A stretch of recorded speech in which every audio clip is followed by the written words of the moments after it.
1 month back, we got a investment related one discussion, and the founder brought one app which is exactly like Amazon. So when we told about it's like Amazon, I was in a doubt: is it Amazon or Shopify? So it's in between that Amazon and Shopify. It's similar like that. And he told that this idea is rejected. I can't fund this startup. Then he brought another idea.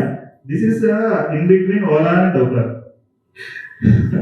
There is a Namma Yatri in Bangalore. You guys have any idea? Yeah. So it's exactly the similar idea. Namma Yatri copy, we can say, where you charge subscription to a founder. And this guy was working in some kind of a startup.